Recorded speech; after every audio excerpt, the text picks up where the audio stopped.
Hello friends, welcome to our YouTube channel new sunshine, जहां हम discuss करते हैं कुछ बेहतर। फ्रेंड्स, आज हम सीडीपी के मोस्ट इंपॉर्टेंट क्वेश्चंस में प्रीवियस ईयर क्वेश्चन पेपर्स को लेकर आए हैं। पार्ट 26 है ये, 25 मतलब 1 to 25 जो पार्ट्स हैं वो पढ़ चुके हैं वीडियो पर। अगर आपने नहीं देखा है तो जाकर देख सकते हैं, पूरी प्लेलिस्ट बनी हुई है। और ये जो क्वेश्चंस हैं ये आपके लिए यूज़फुल रहने वाले हैं टेट, सीटेट, केवीएस और अदर स्टेट लेवल के जो टीचिंग एग्ज़ाम्स होते हैं उनके लिए।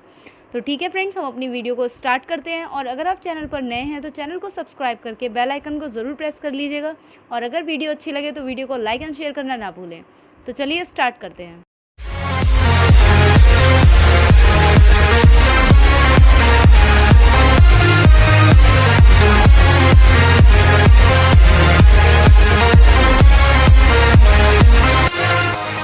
तो फ्रेंड्स, हमारा आज का जो फर्स्ट क्वेश्चन है वो है, शिक्षण में अध्यापकों के द्वारा विद्यार्थियों का आकलन इस अंतर्दृष्टि को विकसित करने के लिए किया जा सकता है। यानी कि अध्यापकों में जो विद्यार्थियों का आकलन की जो अंतर्दृष्टि होती है वो क्या विकसित करने के लिए किया जाता है, ये बताना है। तो फर्स्ट है, उन विद्यार्थियों की पहचान करना जिन्हें उच्चतर कक्षा में प्रोन्नत करना है। यानी कि उन बच्चों की पहचान करना जिन्हें हमें आगे की कक्षा में भेजना है। तो बिल्कुल ऐसा नहीं है, ये रॉन्ग हो जाएगा हमारा ऑप्शन। सेकंड ऑप्शन है, उन विद्यार्थियों को प्रोन्नत ना करना जो विद्यालय के स्तर के अनुकूल नहीं है। तो ये भी रॉन्ग हो गया, विद्यालय के स्तर के अनुकूल की तो कोई बात ही नहीं है। थर्ड है, शिक्षार्थियों की आवश्यकता के अनुसार शिक्षण उपागम में परिवर्तन करना। यस फ्रेंड्स, बिल्कुल सही बात है कि अगर आप विद्यार्थियों का अगर आकलन कर रहे हैं तो शिक्षण में अध्यापकों के द्वारा जो विद्यार्थियों का आकलन किया जाता है वो हम इसी अंतर्दृष्टि से हम विकसित करते हैं कि हम शिक्षार्थियों की आवश्यकता के अनुसार अपने शिक्षण जो उपागम है, यानी कि जो हमारी टीचिंग स्किल्स हैं, हम उनमें परिवर्तन कर सकें। लास्ट है, कक्षा में प्रतिभाशाली तथा कमज़ोर विद्यार्थियों के समूह बनाना। तो ऐसा कोई भी मोटिव नहीं होता है। तो इस अकॉर्डिंग हमारा जो करेक्ट ऑप्शन हो गया वो होगा ऑप्शन नंबर थर्ड। आकलन के माध्यम से ही अध्यापक शिक्षार्थियों की आवश्यकता के अनुसार शिक्षण उपागम में परिवर्तन कर सकता है, जिससे कि यह जाना जा सके कि उनकी क्षमता किस सीमा तक विकसित हुई है। तो फ्रेंड्स, हमारा नेक्स्ट क्वेश्चन देख लेते हैं। अधिगम अनुभवों को इस प्रकार से आयोजित किया जाना चाहिए जिससे अधिगम को सार्थक बनाया जा सके। नीचे दिए गए अधिगम अनुभवों में से कौन सा बच्चों के लिए सार्थक अधिगम को सुगम नहीं बनाता है। यानी कि जो हमारा सार्थक अधिगम है, सार्थक लर्निंग है, उसको कौन सा है जो सुगम नहीं बनाएगा, यानी कि अच्छा नहीं बनाएगा। तो हमें ये बताना है। फर्स्ट है, विषय वस्तु को केवल याद करने के आधार पर पुनरावृत्ति। यानी कि हम विषय वस्तु को केवल इसलिए याद करा रहे हैं, मतलब केवल याद कराने के उद्देश्य से हम उसकी पुनरावृत्ति करा रहे हैं। तो फ्रेंड्स, ये चीज़ तो गलत हो गई ना। विषय वस्तु पर प्रश्न बनाना, ये चीज़ सही है। प्रकरण पर परिचर्चा और वाद विवाद, ये भी बिल्कुल अच्छी बात है। और प्रकरण पर प्रस्तुतिकरण, ये भी अच्छी बात है। तो इनमें से जो सुगम नहीं बनाएगा हमारे सार्थक अधिगम को, वो होगा ये वाला ऑप्शन नंबर 1। तो इस क्वेश्चन के अकॉर्डिंग हमारा जो करेक्ट ऑप्शन बनेगा वो बनेगा ऑप्शन नंबर 1, क्योंकि यही एक ऐसा ऑप्शन है जो कि हमारे अधिगम को क्या बना रहा है, सुगम नहीं बना रहा है। ठीक है, आई होप ये क्लियर हुआ होगा। नेक्स्ट देख लेते हैं, बच्चों को शाब्दिक या गैर शाब्दिक दंड देने का परिणाम होता है। आप बच्चे के लिए शाब्दिक या गैर शाब्दिक आप दंड दे रहे हैं तो इसका परिणाम, इसका रिजल्ट क्या होगा। फर्स्ट है, उन्हें कार्य करने के लिए प्रेरित करना। बिल्कुल गलत बात है। अगर आप बच्चे के लिए शाब्दिक या गैर शाब्दिक दंड देंगे तो कार्य करने के लिए कोई प्रेरित नहीं होगा वो। बच्चे की छवि की सुरक्षा करना, ये भी रॉन्ग हो जाएगा। उनके अंकों में सुधार करना, क्या सिर्फ दंड देकर ही उनके अंकों में हम सुधार कर सकते हैं, ये भी रॉन्ग हो जाएगा।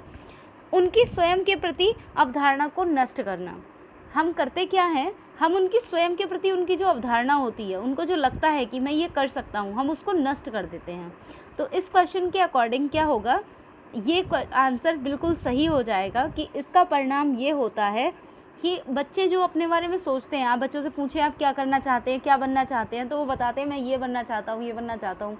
अब भाई, छोटे बच्चे में गलतियाँ तो बच्चे करते ही हैं। अगर आप उन पर शाब्दिक या गैर शाब्दिक दंड देने लगेंगे तो बच्चा जो अपने बारे में सोच रहा है वो बिल्कुल उसकी अवधारणा नष्ट हो जाएगी। इसका ऑप्शन नंबर 4 करेक्ट हो जाएगा। अच्छा जी, ये क्वेश्चन देख लेते हैं।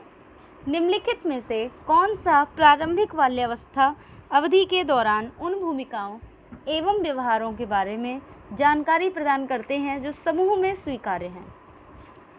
यानी कि प्रारंभिक बाल्यावस्था की जो अवधि होती है उसके दौरान कौन सी भूमिका और व्यवहारों के बारे में जानकारी प्रदान करते हैं जो कि समूह में स्वीकार्य यानी कि समूह में मानी जाए। ठीक है, तो फर्स्ट है हमारा ऑप्शन भाई बहन एवं अध्यापक, अध्यापक एवं साथी, साथी एवं माता पिता, माता पिता एवं भाई बहन।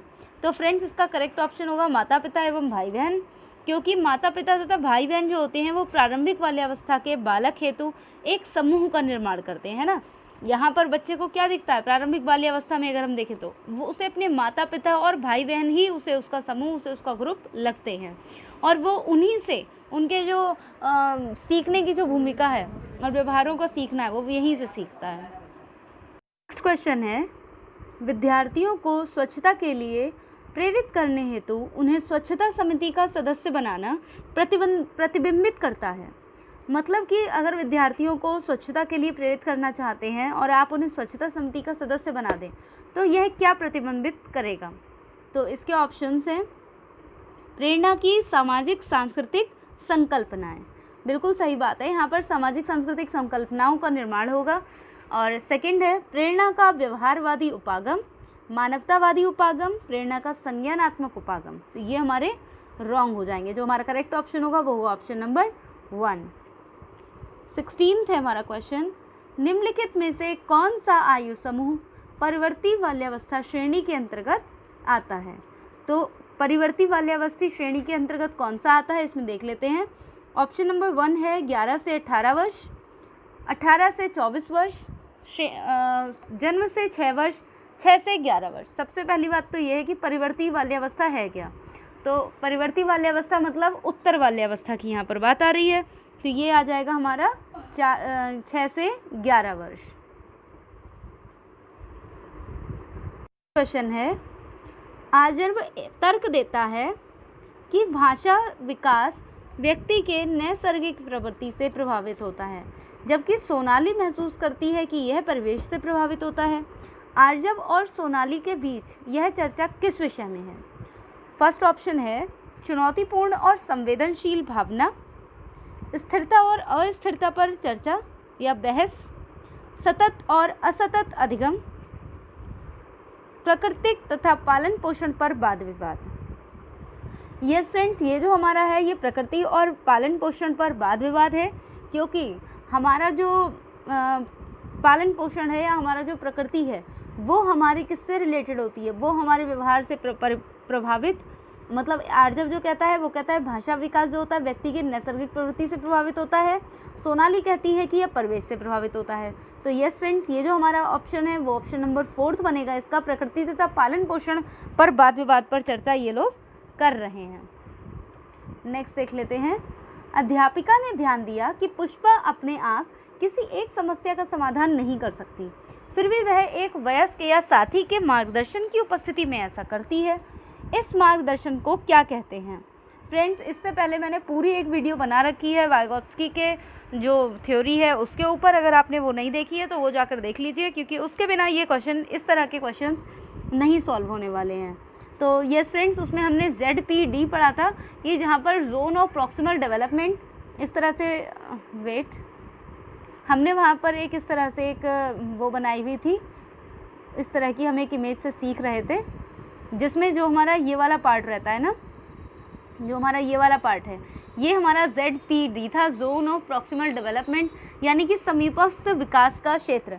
यानी वो कार्य जो हम खुद तो नहीं कर सकते लेकिन अपने किसी साथी या अपने किसी बड़े की सहायता से कर सकते हैं। ठीक है, जैसे कि एक छोटा बच्चा होता है, अगर जब वह साइकिल चलाना सीखता है, ठीक है, तो क्या होता है, पहले वो साइकिल नहीं चलाना सीख पाता, उसके लिए साइकिल चलाने के लिए अपने से किसी बड़े की हेल्प की ज़रूरत होती है।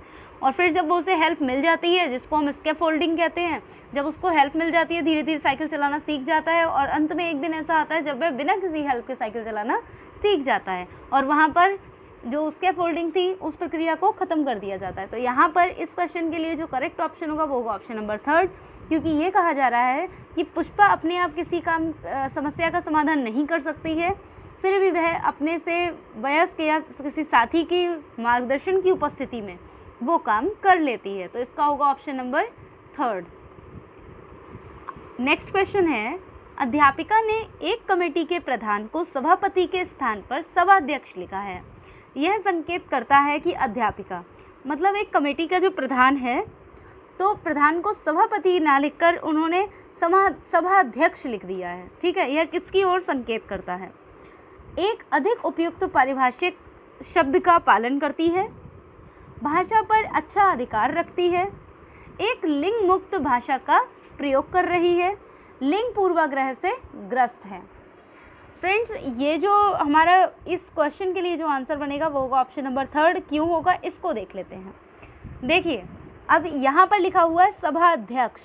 अब सभाध्यक्ष में सभाध्यक्ष कोई लड़की भी हो सकती है, सभाध्यक्ष कोई लड़का भी हो सकता है। यहाँ पर जो टीचर है वो किसी लड़का या लड़की को अलग अलग संबोधित ना करके जो सभापति का जो पद था, ठीक है, तो सभापति का जो पद था उसके स्थान पर उन्होंने सभाध्यक्ष लिख दिया, यानी कि जो टीचर है वो लिंग मुक्त भाषा का प्रयोग कर रही है।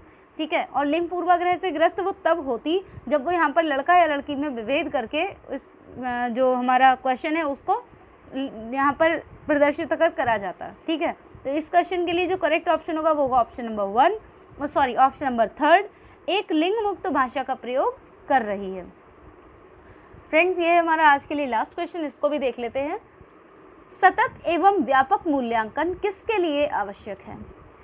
CCE पर पूरी एक वीडियो पड़ी हुई है चैनल पर, अगर आपने नहीं देखी है तो जाकर देख लीजिए, क्योंकि इससे रिलेटेड एक नहीं आपको मल्टीपल क्वेश्चंस देखने को मिल जाएंगे टेट और CTET में, साथ ही KVS और NVS में भी क्वेश्चन देखने को मिल जाएंगे। तो हम अपना ये क्वेश्चन देख लेते हैं। सतत एवं व्यापक मूल्यांकन किस लिए आवश्यक है? ऑप्शंस हैं, शिक्षण के साथ प्रशिक्षण का तालमेल बिठाने के लिए। तो ऐसा कुछ नहीं है कि इसलिए चाहिए हमारे लिए CCE इसीलिए आवश्यक है। सेकंड है, शिक्षा बोर्ड की जवाबदेही कम करने के लिए, ये भी रॉन्ग हो जाएगा। जल्दी जल्दी की जाने वाली गलतियों की तुलना में कम अंतराल पर की जाने वाली गलतियों को सुधारना, यह समझने के लिए कि अधिगम का किस प्रकार अवलोकन किया जाता है, दर्ज किया जाता है व सुधार किया जाता है। यस फ्रेंड्स, बिल्कुल करेक्ट ऑप्शन है ऑप्शन नंबर 4, क्योंकि जो हमारा CCE है हम इसमें यही देखते हैं। CCE का मतलब ही है continuous and comprehensive evaluation. Continuous यानी कि बच्चे का पूरे साल कॉन्टिन्यूस इवैल्यूएशन यानी कि होता रहता है, बच्चे को हम कॉन्टिन्यूसली ऑब्जर्व करते हैं। और व्यापक मूल्यांकन होता है, उसके शैक्षिक और सह शैक्षिक दोनों ही एरिया को, दोनों ही एस्पेक्ट को हम इवैल्यूएट करते हैं। तो हम यहाँ पर ये देखते हैं कि अधिगम किस प्रकार से किया जा रहा है, ठीक है, और उसके बाद उसे किस स्थिति तक, किस स्तर तक सुधारा जा रहा है। तो ये हमारा करेक्ट ऑप्शन हो जाएगा। तो आज के लिए बस इतना ही फ्रेंड्स। अगर आपने अभी तक चैनल को सब्सक्राइब नहीं किया है तो चैनल को सब्सक्राइब करके बेल आइकन को प्रेस कर लीजिए, क्योंकि डेली ही इवनिंग में आपके लिए CDP की ये क्लासेस जो कि प्रीवियस ईयर क्वेश्चन पेपर्स हैं ये आपको मिलते हैं, और मॉर्निंग में आपके लिए EVS के जो इम्पॉर्टेंट नोट्स हैं वो आपको प्रोवाइड कराए जाते हैं। तो फ्रेंड्स, इस वीडियो में सिर्फ इतना ही। वीडियो अगर पसंद आई है तो लाइक एंड शेयर ज़रूर कीजिएगा, और चैनल को सब्सक्राइब करके बेल आइकन को भी प्रेस कर लीजिएगा ताकि आने वाली वीडियोज़ की नोटिफिकेशंस आपको मिल सकें। Okay friends, thank you for watching my video.